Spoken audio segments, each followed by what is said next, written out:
नमस्कार मित्रांनो, तर मी आज तुम्हाला दाखवणार आहे सिरीज आणि पॅरलल कनेक्शन कशा प्रकारे करता।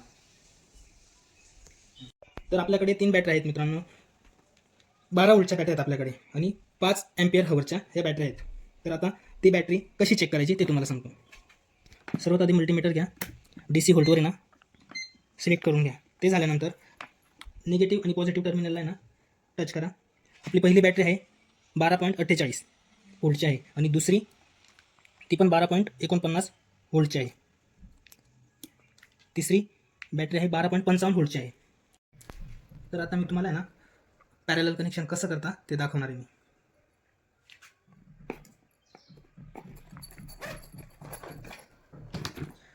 पॉझिटिव्हची ना कनेक्शन करताना वायर बॅटरीच्या टर्मिनलला लावताना आहे ना टाईट करून घ्यायची, कारण की लूज कॉन्टॅक्ट ठेवायचं नाही।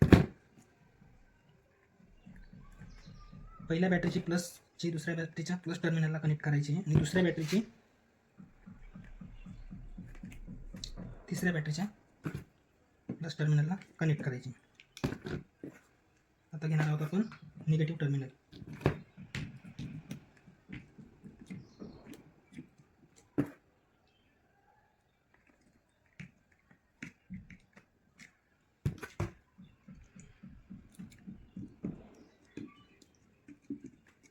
तर ते झालेलं आहे आपलं पॅरलल कनेक्शन। आता आपण त्याचा आउटपुट करणार आहोत। ज्या वायर आहेत ना त्या प्रॉपरली टाईट मारून घ्यायच्या आहे, लूज कॉन्टॅक्ट ठेवायचा नाही आपल्याला त्याच्यामध्ये, आणि आपला हात दुसऱ्या वायरच्या टर्मिनलला लागणार नाही याची काळजी घ्यायची। आउटपुटसाठी आपण लावलेला आहे MCB। आता या पॅरलल कनेक्शनमध्ये आपल्याला ना 12 व्होल्टच मिळणार आहे, त्याच्यामागचा एम्पियर हवर जो आहे तो आपल्याला जास्त भेटणार आहे। आता ही 5 एम्पियर हवरची, ही 5 एम्पियर हवर आणि ही 5 एम्पियर हवर, तर टोटली किती 15 एम्पियर हवर आपली पॉवर वाढलेली आहे। तर हे झालेलं आहे आपलं पॅरलल कनेक्शन मित्रांनो। आता आपण पुढचं सिरीज कनेक्शन घेणार आहोत।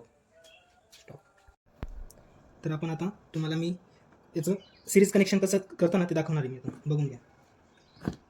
मी तुम्हाला आधी पण बोललो होतो, कनेक्शन करताना वायर्स पूर्ण प्रॉपरली टाईट करून घ्यायचे म्हणजे लूज कॉन्टॅक्ट राहणार नाही।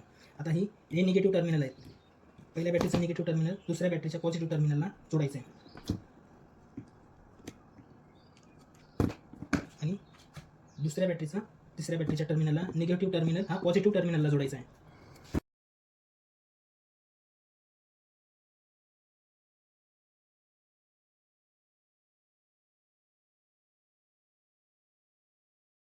हे झालेलं आहे आपलं सिरीज कनेक्शन। आता सिरीज कनेक्शनचं आपल्याला आउटपुट काढायचं आहे। तर आउटपुट काढताना ना ही निगेटिव्ह टर्मिनलची जी वायर आहे ना ती निगेटिव्ह टर्मिनलला लावायची आणि ही पॉझिटिव्ह टर्मिनलची वायर पॉझिटिव्ह टर्मिनलला लावायची।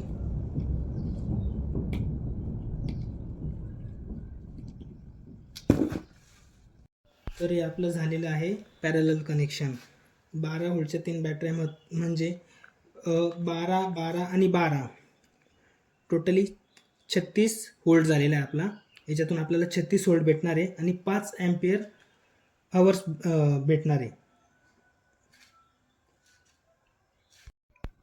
तर मी तुम्हाला आता ना व्होल्टेज चेक करून दाखवतो मित्रांनो। आपल्याला 36 व्होल्ट यायला पाहिजे। मल्टीमीटर घेतल्यानंतर आपण DC व्होल्टवर सिलेक्ट करून घ्यायचे। सिलेक्ट केल्यानंतर निगेटिव्ह टर्मिनलच्या निगेटिव्हला एक मल्टीमीटर लावायचं आहे आणि दुसऱ्या पॉझिटिव्हला लावायचं आहे। तर तुम्ही बघू शकता 37.55 तुम्हाला व्होल्ट भेटलेला आहे। तर याच्यामध्ये तुम्हाला आहे ना व्होल्टेज जास्त वाढून भेटेल, पण एम्पियर तोच राहणार आहे। तर अशा पॅरलल आणि सिरीज कनेक्शन केलेले आहे। तर असाच नवीन व्हिडिओ बघण्यासाठी मंगेश टेक चॅनलला लाईक करा, शेअर करा आणि सबस्क्राईब करा।